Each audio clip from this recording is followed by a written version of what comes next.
I am Brother Alex Jufel Baldado, Boholano, and a seminarian of the Oblates of the Virgin Mary.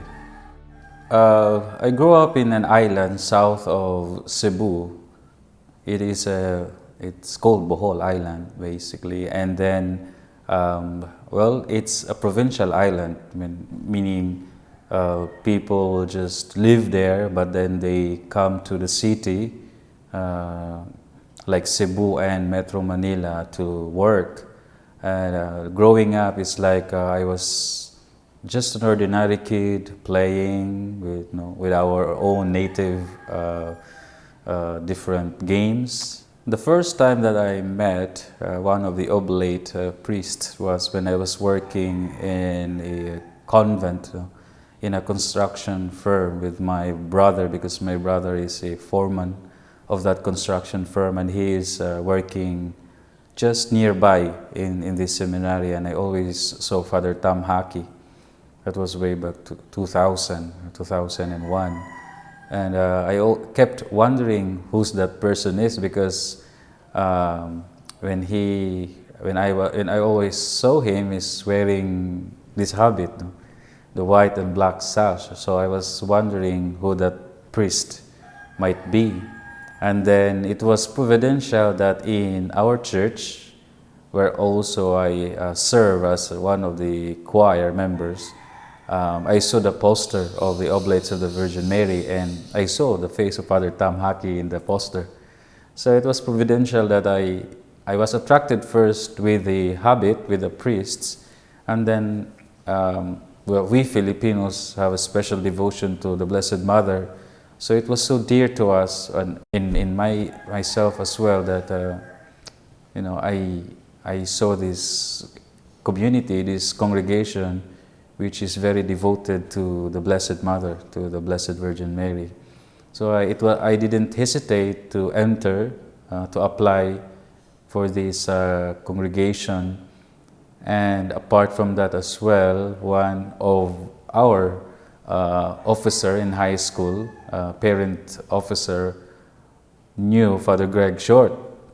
So it was really, everything is providential for me, that these people, this poster and my meeting with Father Tam Haki was really God's providence that I was put here in this congregation. Actually, I am formed basically from the start by Father Greg Short. He was my postulant director, he was my novice master, and he was my professed prefect of spirit for many years now. And I find the formation program of the Oblates as an integral formation. I was a very innocent young boy, and I have so many wounds before when I entered this community. And Father Greg was really inspiring me to get out of your shelf and be a man. You be a man that you wanted. Your dream is you want to become a priest. So your life should be with the people and talking with the people, speaking with the people, not living with your own. And also, immaturity was very strong for me way back then. But then Father Greg is giving us these formation classes, different film viewing, like Father Grushel, and in novitiate it's Father Herbie, and some Father Tim's video. So it's like an integral. It's not only physical, it's not only spiritual, but it's a complete formation program that the Oblates did to us here in the Philippines. And for me, the fruit I can say right now is that I am not fragmented, I am not divided, but I am united as me.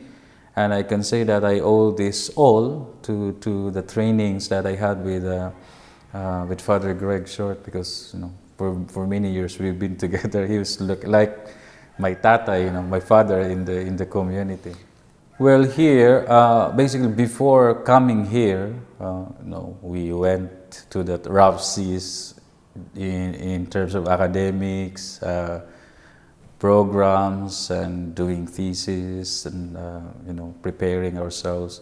But then going here is that it's some kind of revisiting back where I come from, because I was formed here.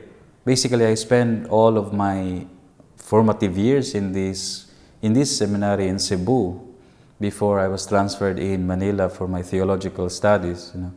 And I was very happy because it's like going back to the past, going back to my childhood formative years and reminiscing it. It was really, I couldn't really imagine it, especially when I reflected on those years.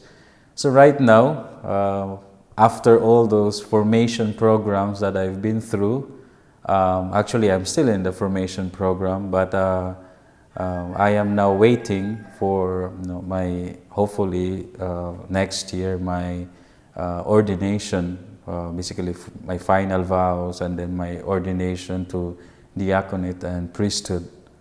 And then as of this moment, I'm helping out with running the house, especially if the priests are absent.